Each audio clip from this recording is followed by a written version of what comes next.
University එක බලලා යන්නත් පොඩි හරි පිනක් තිබුණා. ලස්සනයි ඉතින් බැලුවා. අයියයි ලොකු පුතයි පොඩි පුතයි කෑමක් තරන් දුන්නා. දැන් මම එයා වොෂ්රූම් එකට ගියා. එයා එනකම් පොඩි පුතත් එක්ක යනවා දැන්.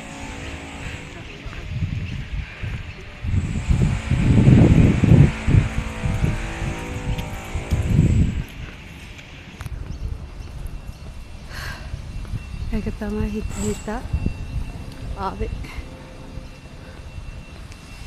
යුනිවර්සිටි ඒ වගේ නෙවෙයි.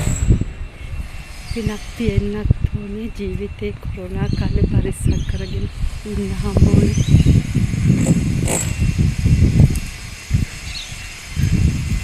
ඒක පින තමයි.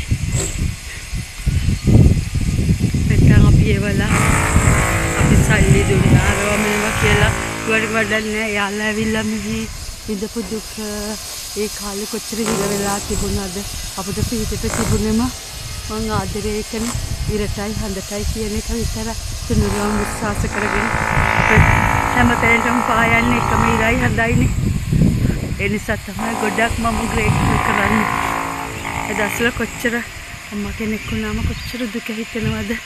දරුවෝ සල්ලි තිබුණත් දරුවෝ බලන්න යන්න විදියක් නැහැ. දරුවෝ ගෙන්න ගන්න විදියක් නැහැ. එයාලා මෙහෙ හිර වෙලා. එයාලත් මොනවා හරි පෙර අකුසලයක් ඒ කාලේ තුල කරපු නිසා තමයි ඒ අවුරුදු 3ම එහෙම වුනේ. දැන් අපිට ඒක හොඳට තේරෙනවානේ. ඕන් එනවා අයියෝ වොෂ්රූම් ගිහිල්ලා. එයා නම් තාම මෙහෙ ඉතින් ඉගෙන ගන්න ඕනේ ඊළඟ එකත් මාස්ටර් එක. දැන් මම ඊළඟ හෙට හරිය සවුද වගේ මල්ලිගේ මොන මෙල්බන් එකත් බලලා මේ වගේ යුනිවර්සිටි හදන්නත් මේ ලෝකෙම ළමයින්ට ඉගෙන ගන්නත් කවුරු හරි හදපු කෙනාට පින් සිද්ධ වෙනවා. ඉතින් ළමයි කී දෙනෙක් ඇවිල්ලා කොච්චර යාළගේ ජීවිතේ ඉගෙන ගන්නවද තනියම කවුරුවත් නැතුව කොච්චර දුක් විඳිනවද ඒ දරුවෝ. අපේ යුනිවර්සිටි වල නම් දරුවන්ට අම්මලා ගාව හරි යන්න පුළුවන්. එහෙත් එහෙම තමයි මොන කවුරුත් තමන්ගේ දේවල් වලට කොච්චර දුක් විඳිනවද කියලා හිතෙද්දි සමහර වෙලාවට හරි පුදුමත් හිතෙනවා. එහෙනම් තුනුරුවන්ගේම සරණයි පුතේ. තුනුරුවන්ගේම සරණයි පුතේ. කොහේ ගියත් ඉතින් ඔයාව නම් මන් දකින්නවනේ. මේ ඉරහඳ තියෙන ලස්සන යුනිවර්සිටි එක.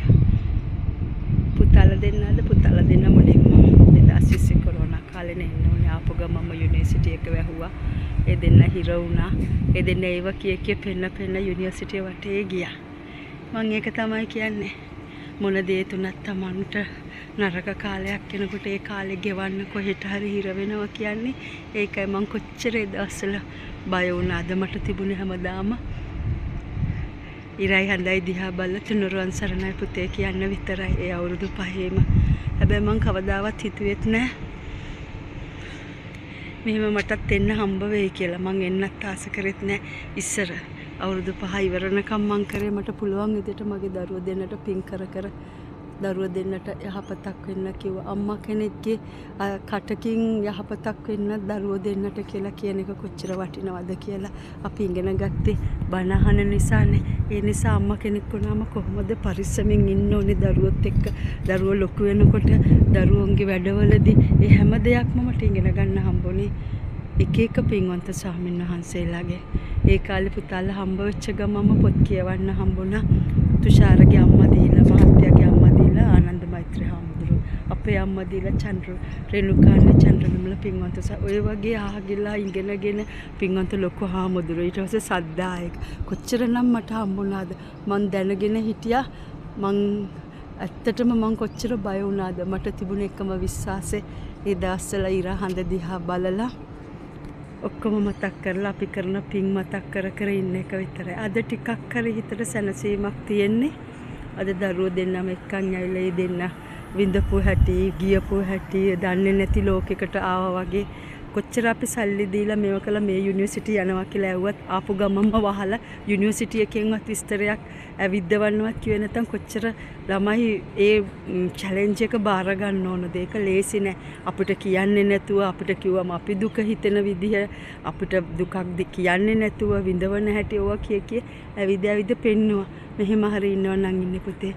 අපි කරපු පින් වලටත් වඩා පුතාගෙත් මොනවා හරි පිනකට මේ ජීවත් වෙන්න අවශ්‍ය තිබිච්ච නිසා තුනුරුවන් සරණයි. මේ ගෙක්කන් ඇවිල්ලා මට කන්න දීලා දැන් අනිත් එක්කෙනා එයාගේ අනිත් යුනිවර්සිටි එකට එක්කන් යනවා. තාමත් අයියා එනවනේ ඉතින්. එහෙනම් තුනුරුවන්ගේම සරණයි පුතේ. කවදා හරි මතක හිටීමේ ඒවා.